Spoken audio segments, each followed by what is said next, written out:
Hello everyone, this is G and I'm back with another video. So as always, I hope you're all doing well. This is the second video of the day, I believe. Pretty early for me, but I got an early start to the day. So, as you may have noticed, may have recognized, this image is of Jimmy Kimmel, who is not somebody I generally really talk about because I have a very strong dislike of him. Which I will get into later. So you may be wondering, well, Gene, if you don't like the guy, then why in the world are you doing a video about him? I'm doing a video about him because he's being canceled, right? Here's the thing. You see, back in this weird period called the 1990s, where things were a little more loosey-goosey and people were not so easily offended, Jimmy was on this TV show called The Man Show, right? And on The Man Show, they used to do impersonations of celebrities. Nothing new for comedy, right? Especially TV comedy. Well, here's the thing. Back in the 1990s, Jimmy personally, right? He used to dress up as certain celebrities such as NBA player and jazz power forward Karl Malone, right? And Oprah Winfrey. Yes, believe it or not, this is supposed to be Oprah. I think it's a very bad attempt at Oprah, but that's just me. But here's the thing, right? As we can see here with Carl and with Oprah, they are African American celebrities, right? And Jimmy Kimmel is a white man. So now, literal decades after the fact, he's being accused of blackface, right? And I've given my opinions on blackface before. I did a video talking about digital blackface, and I talked about blackface even last year when the issue came up during the Covington Kids scandal.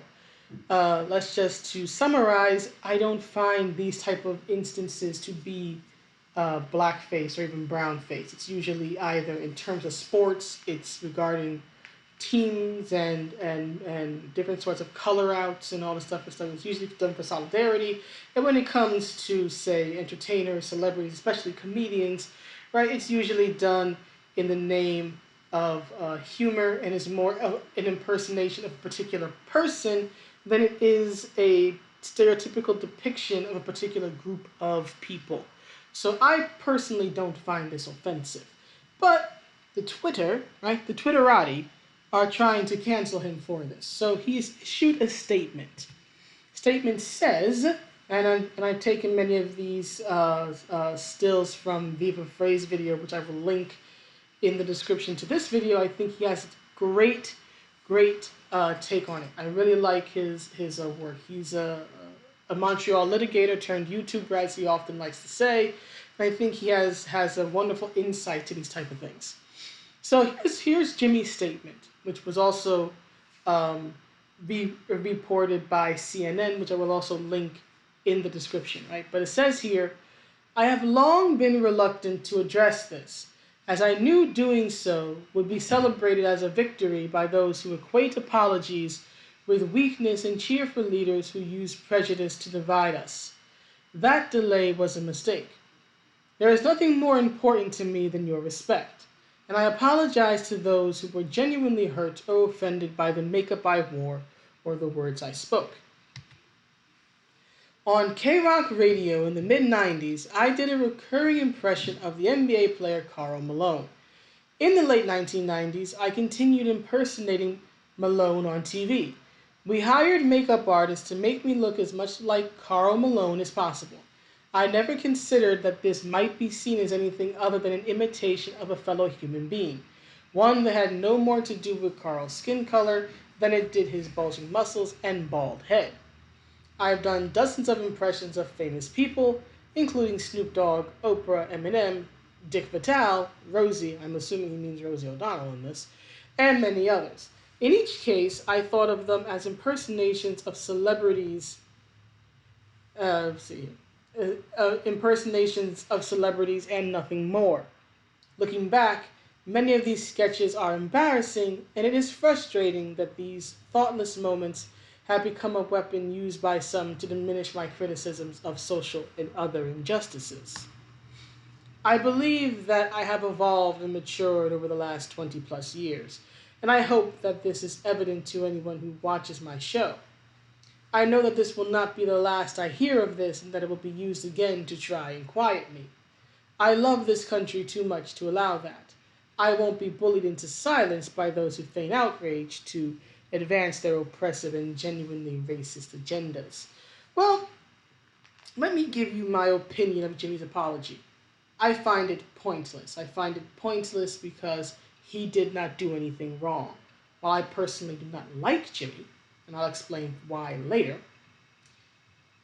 he simply did what any other comedian of his time period was doing, dressing up and mocking and making fun of celebrities of the day, right?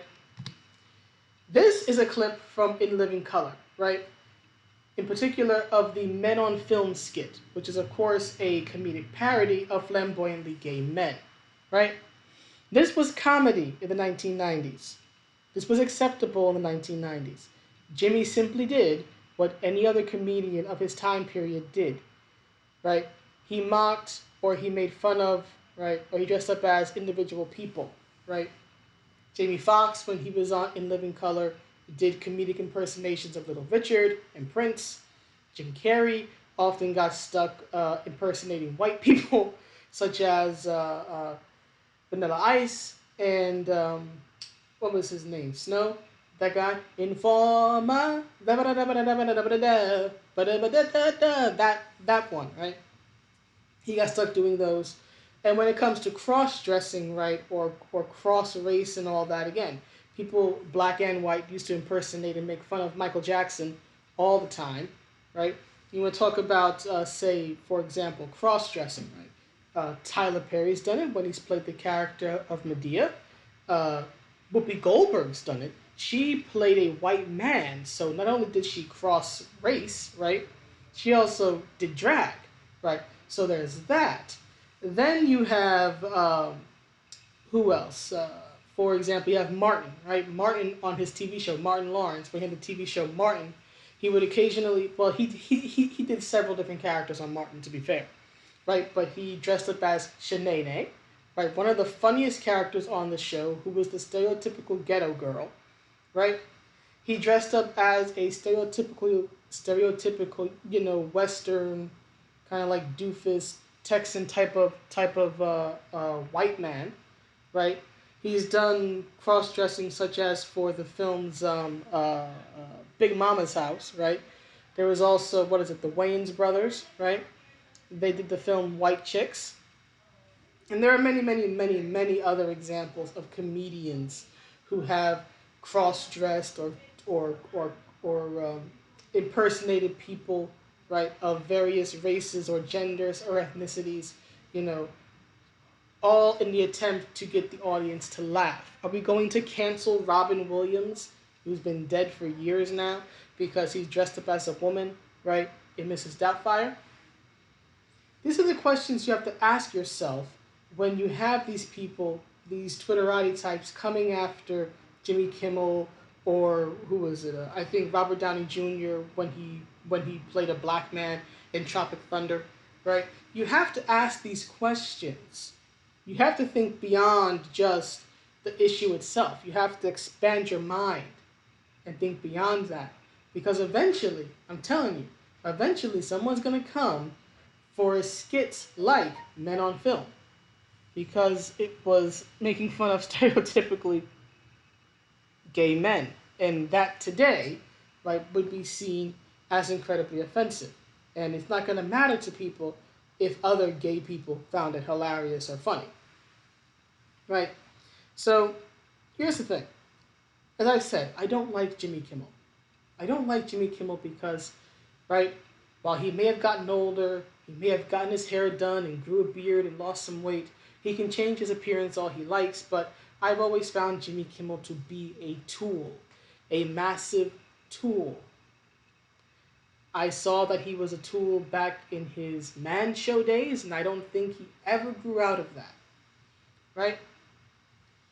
And he's done things like needlessly antagonize gamers. For those who don't understand this clip, let me explain. This is a Mean Tweets clip, right? It says video game watchers are mad at Jimmy Kimmel. Jimmy did a video several years ago making fun of and mocking Facebook gaming and mocking gaming itself, right? Because he's what? I think he's near 50, right? So this is a little generation gap, right, of sorts. So he mocked gamers, in my opinion, in that video. Then he made this follow-up video, right, this mean tweets video, where he cherry-picked, right, as they do for any mean tweets video, he cherry-picked the most trollish or offensive comments to make himself look like he was being unjustly attacked by overly sensitive and reactive people, right? Without acknowledging, or at least without, in my opinion, truly acknowledging why these people had left these comments. Some of them were just simply trolls, right? Trolls be everywhere. And some of them were sincerely hurt and angered people. And Jimmy, because he's Jimmy Kimmel, tries to absolve himself of guilt, just as he did in this silly apology of his, by saying that he was misunderstood. It was just a joke. He then tries to, if I remember how this played out in the end, he then, I think, shortly after brought Markiplier, right, the dude who kind of looks like Maze Hughes, onto his show as sort of like an olive branch. It's an olive branch that I personally did not take, because I do not find Jimmy Kimmel sincere at all. I don't think he's sincere at all. But I will say this much. Jimmy should not have to apologize for dressing up as Karl Malone, or Oprah, or Rosie O'Donnell, or Eminem, or Snoop Dogg, or anyone else. He's not guilty of anything for that. There is nothing for him to apologize for when it comes to that. Now, to being an antagonistic a-hole toward gamers, yes, I think he should apologize. Being a hypocrite, right? As this tweet from Jessica Fletcher says, where it says, "Spare us, Jimmy. You've called for the destruction of people for lesser offenses.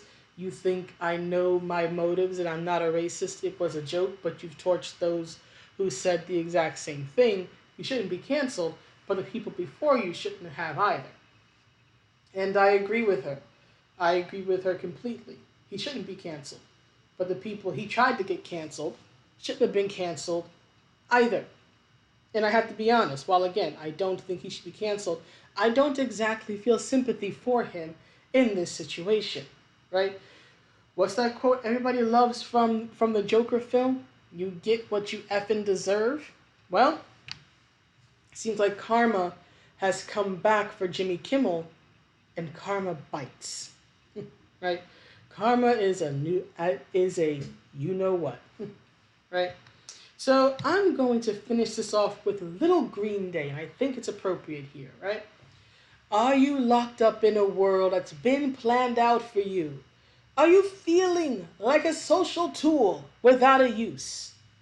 Scream at me, or rather Jimmy, until my ears bleed, or until his ears bleed, right? Because he's taking heed just for you, even though your complaints are baseless.